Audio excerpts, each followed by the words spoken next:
Namato Ratanatayasa. May I pay homage to Triple Gem, the Buddha, Dhamma, and the Sangha. My respect goes to my parents and my teachers.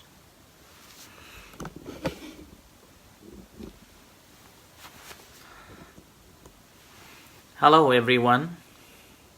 Good evening. So today is Wednesday, the 1st of July 2020. So I'm here again with you all. So I was a little busy yesterday, so I asked two boys to go online and share some of their experience of being here at the center. And I hope some of you listened and get some insight about it. So today I'm here again to be with you all. Hi Kalpana, Margaret, Manish, Colin, Rose, and everyone. So I hope that everyone keeping well. Today I was asked, one of the listeners, Gautam, he asked me about the Vassa, which I mentioned 2 days ago, briefly about the Vassa, the rains retreat, that monks has to follow and monks has to practice every year. So, and he asked me, texting me, saying that what does Vassa means, and how the Buddhist monks and lay people practice this Vassa. So I thought, because this is a so related topic at this moment, because on the this coming Sunday there will be a full moon day, and that full moon day regarded as one of the very important days in a Buddhist calendar, and on that which very next day all the monks have to follow or observe the rains retreat, also known as Vassa, for 3 months. Although in the UK or in the West it is not a rainy season, it is a summer, and yet as a tradition we are following that this is the time that we have to follow and practice the 3 months retreat. And sometimes I felt like it's not fair because if it's in Asia it's okay, because during this time is a monsoon. It's really monsoon, and lots of rains and lots of water and lots of floods. So it's fair to have this rains retreat in Asian countries. Whereas in the West, particularly in the UK, I see that during this rains retreat time is a summer holiday or summertime in the UK. That's a most amazing time that one can go out and about and enjoy the weather until maybe 11:30 in the night, and then somehow it's a Buddhist Lent, so all known as a Vassa. And now we are still as a tradition that we have to follow that tradition. So every Asolo Puja, or the full moon day in July, this rains retreat starts, and we have to observe it. So all the monks has to observe this Vassa, and in Thai known as Pansa. In Pali it is known as a Vassa or a Vasupanayika, the full name. And this is known as Asolo Puja or Asolo Puja. Okay? And this is the 8th lunar month. The full moon of 8th lunar month is the full moon that begins with this Vassa, the very first day of the Vassa, the rains retreat. And a few years ago, someone asked me about it, and then as a result, I compiled this book. And this book tells you all about the Vassa and Katina ceremony, and how the Vassa began, and how the Katina ceremony started, and what should be done.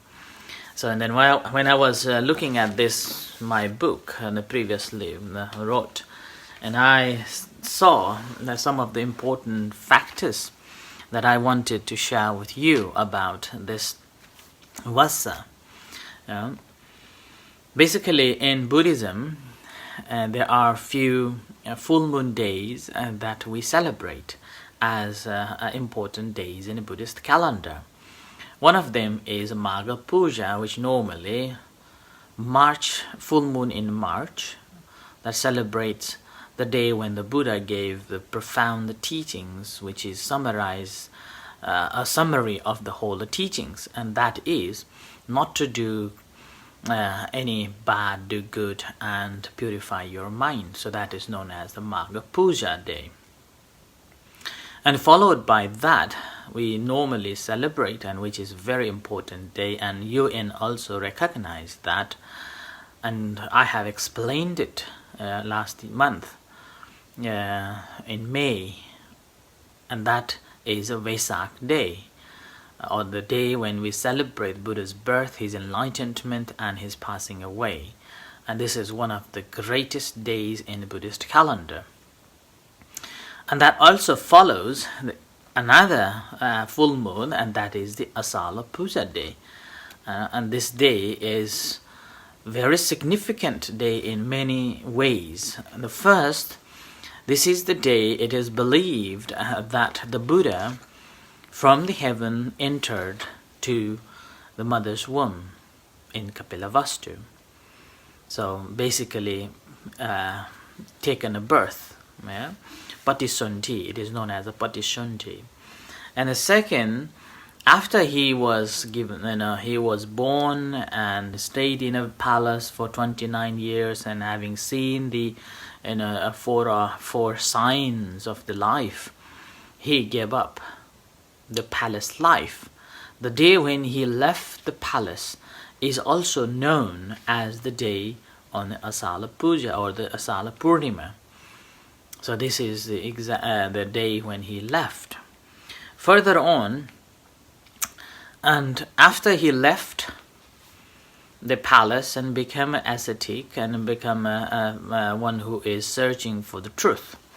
And during this time, and he went on practicing and studying in different groups and different teachers, and finally he realized that all the teachings and all the practices that he followed didn't lead for the liberation. So he wasn't satisfied with those teachings, and as a result he went on practicing by himself, and which practice later known as the way that leads to the enlightenment. And with that enlightenment, he introduced that teaching known as the middle path.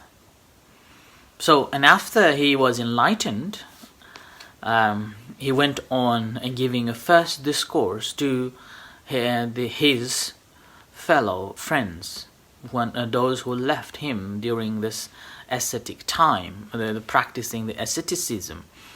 So he went traveling from Bodh Gaya to Varanasi in Sarnath, and on that day, after he traveled from this Bodh Gaya to the Sarnath,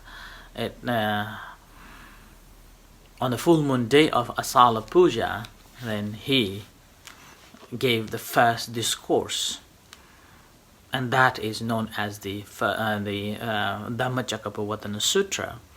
So that's the reason why it is also known as the Dhammacakkappavattana Day.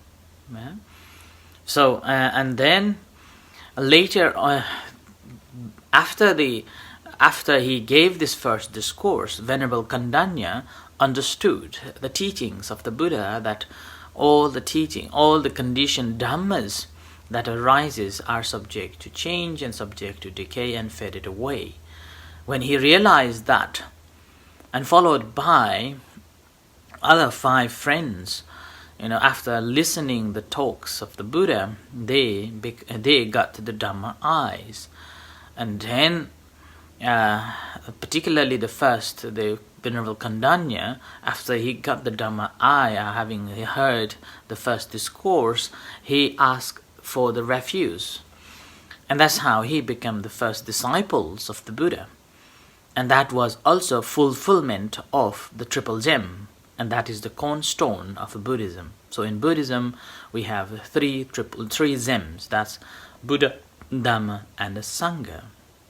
So as a result of that, the triple gem fulfills on that day. Okay? So, and then later, after Buddha taught the Anattalakkhana Sutta,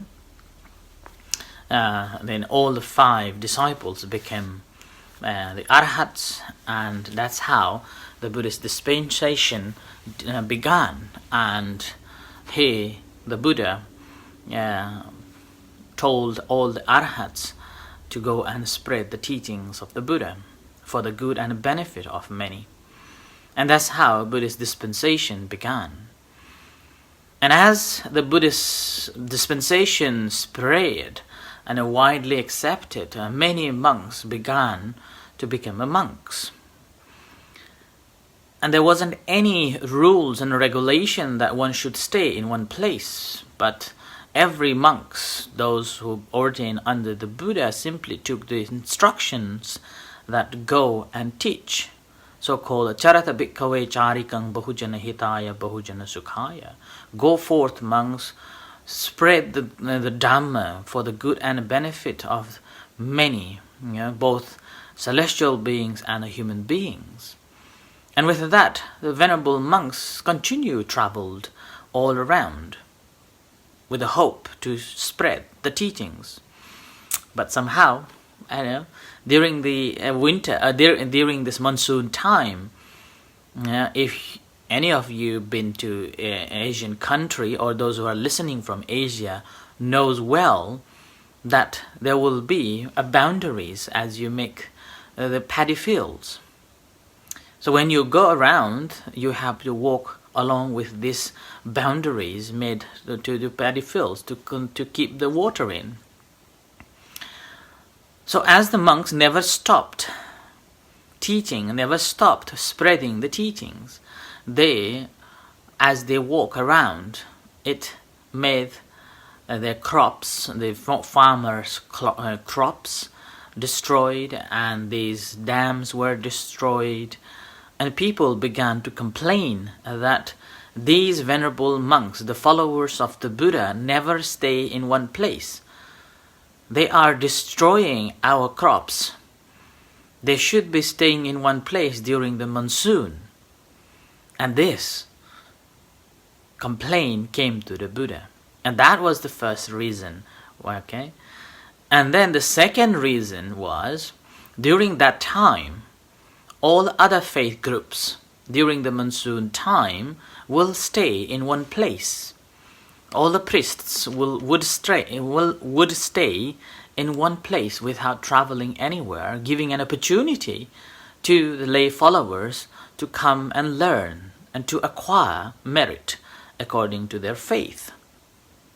And this also came to a consideration to the Buddha, and this also became a complaint that why the followers of the Buddha didn't stay as other faiths does.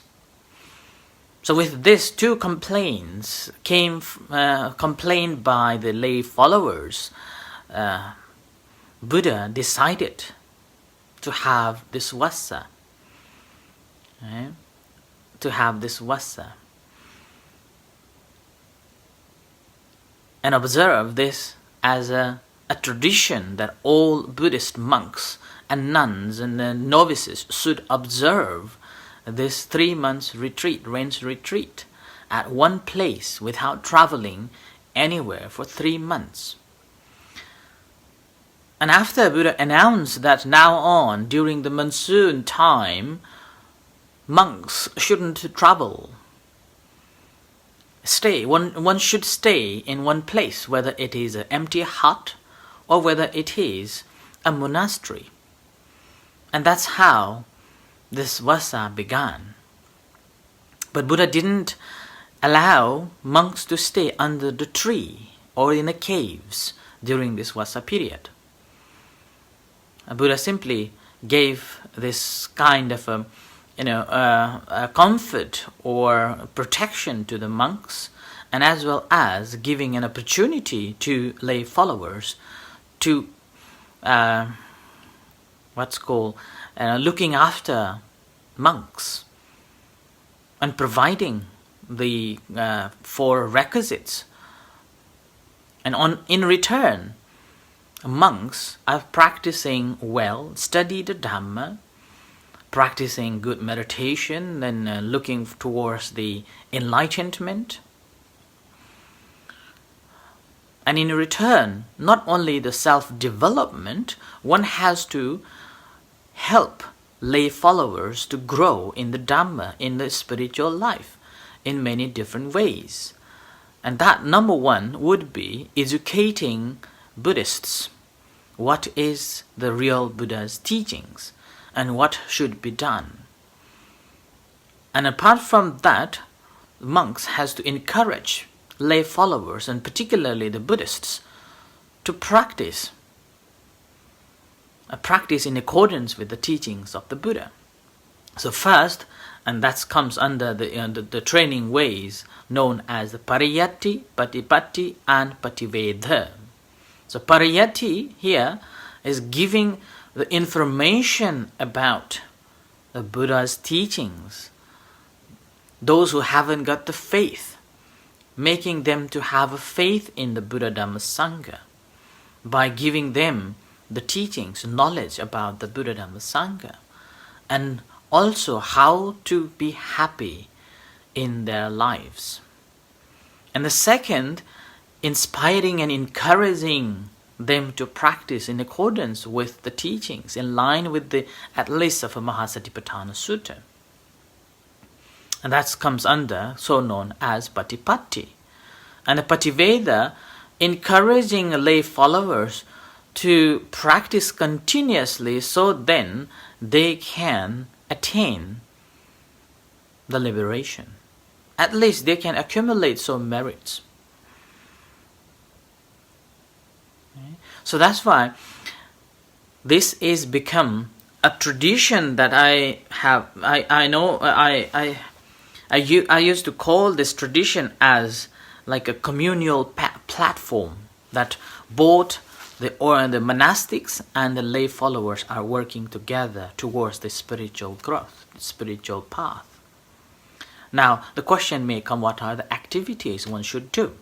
So, on the Vassa day, on the full moon of Asala, there will be a great purification by chanting the Patimokkha, an observation of Sila, and also going for requesting any faults may you have seen, particularly the senior monks. So junior monks will visit to the senior monks and asking for the forgiveness, and also asking for the dependence. Basically requesting that, Venerable Sirs, would you please take me in your dependence and then teach me the Dhamma and the Vinaya. And whatever any offenses you may have seen in the past, please forgive me. So it's simply like Acariye pamathena tawaratayena katang sabbang aparadang kamata me pante. Yeah? So basically, Venerable Sir, with my heedlessness, I may have done any offenses towards you, whether it is physically, whether it is verbally, or whether it is mentally, please forgive me. And then asking for the guidance, nisayang yachami. So that's the beautiful ceremony. Before you become a good pupil, you go on and paying respect to them and asking for the dependency. And once you have taken that, then very next day it starts. So in that moment, for 3 months you are not traveling, and you will be staying in one temple. And having said that, it doesn't mean that you cannot travel. You can, but it needs to be a really good reason, and you can go only 7 days. And these good reasons here, like a flood, or like the dispute, communal dispute, or ordination, or your family members are not well, and something like that, then you can travel. And it comes what the lay followers will get, or the disciples, what will they get? They will get a lot. Number one, they will have an opportunity to be audience with the monks, at least for the 3 months. And in this time, all the followers should take this opportunity to visit monks frequently, talk to them, and get guidance, and practice meditation and improve our cultivation of the mind. And you will know that the monks are there to help you to practice. Okay? So this is what we'll get. And now here, as the monks make a vow or aspiration, or so-called adhitthana, for 3 months retreat. And in this time, some monks would take different vows. Suppose one is taking a cigarette, and they will take a vow that this 3 months time, I'm not going to touch any cigarettes at all. Like in Thailand, one of my respected monk, Lompo, the abbot of the Wat Pa Puritat, he normally smokes. And it's been tradition in a forest tradition. It's acceptable in a forest tradition. But he, every Vassa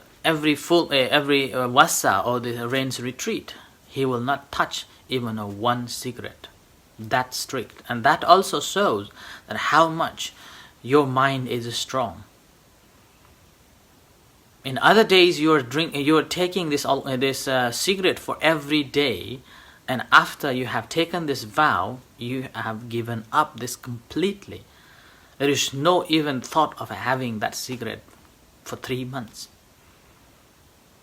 Similarly, in Thailand, the day when Vassa starts, for 3 months, it will be an advertisement or encouragement, and everyone will be talking about not taking alcohol at least for 3 months. So these are the taking of vows. And I remember in Nepal, all the monks and the novices will take some kind of a vows to recite all the Dhammapadas, or to do something which hasn't been done during this 3 months time. So this is your opportunity as a lay follower, or as one who is practicing Buddhist practices, that within this 3 months time, I am going to change my behaviors. I'm not going to continue my old habits. Let's say if you're smoking, why not try not to smoke for this 3 months time? If you are drinking alcohol every day, why not try to make your resolution that this 3 months time I am not going to drink it? Or in the past you didn't have time to study the Dhamma. Why don't you make the resolution that this 3 months time I am going to practice meditation and study the Dhamma regularly? In the past you may not be coming to the temple. Why not make a resolution that at least once a week, or if possible every day, I will go to the temple, attend the chanting, attend the meditation, attend and listen to talks.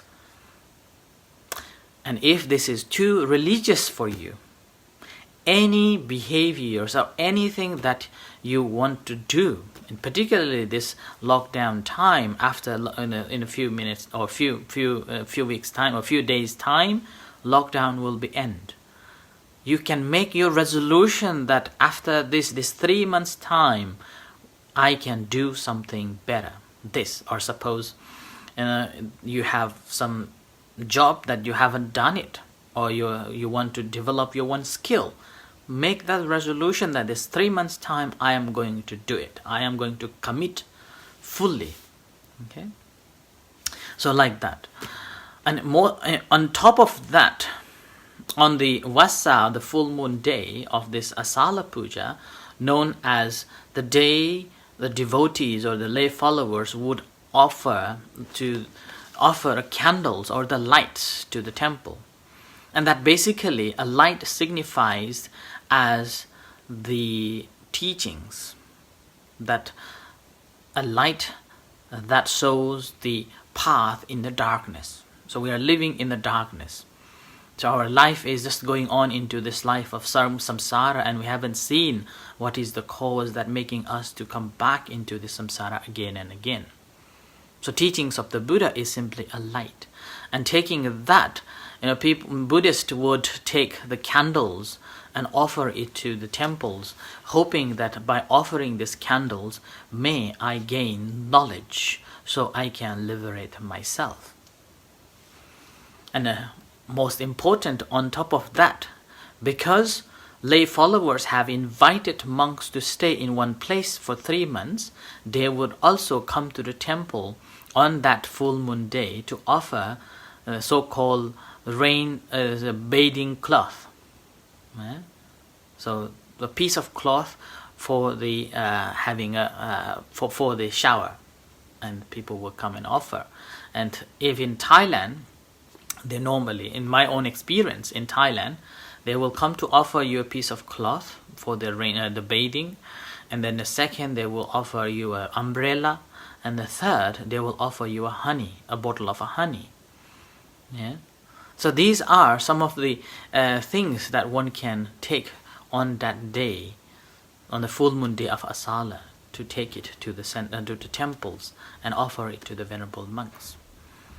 As the venerable monks take the vow to stay in one temple and pursue their studies, and then pursue their practice in cultivation of the mind and the body, same too, lay followers can follow and take some vows to develop, let's say, practice of a meditation or a study of the Dhamma, or recitations, or anything that is you want to develop in your skills. Like in Thailand, the most famous one is not to take alcohol for 3 months' time. But I think it would be very difficult here in Scotland. Anyway, so this is what I wanted to say, and as a response to answering Gautam, and I hope he's listening as well. So he questioned about what is the Vassa, and what are the rules and regulations. So they're simply saying monks will take the vow to stay in one place for 3 months, and then within this 3 months time, they cannot leave unless they have a really good reason. And this is an opportunity for the lay followers, to go and speak and learn from him. And the end of this, again, that's why I call it communal platform, that monks and lay people are working together towards the spiritual gain, spiritual development. And in particularly lay followers, on the full moon day of Asala, would go to the temple and provide all the necessary items for the monks for at least for 3 months use. Okay, so I think I cover on this topic, and if you need to know more detail, I think if you go to our website, you will find this book, okay, Introduction to Vassa and Katina Ceremony. So it explains you briefly on how to perform those things. So Gautam, you can download this from our website.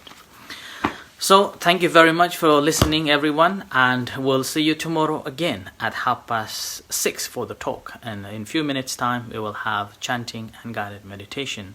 So we'll shortly we'll see you all again. Thank you, and may the Buddha bless you. Thank you, everyone.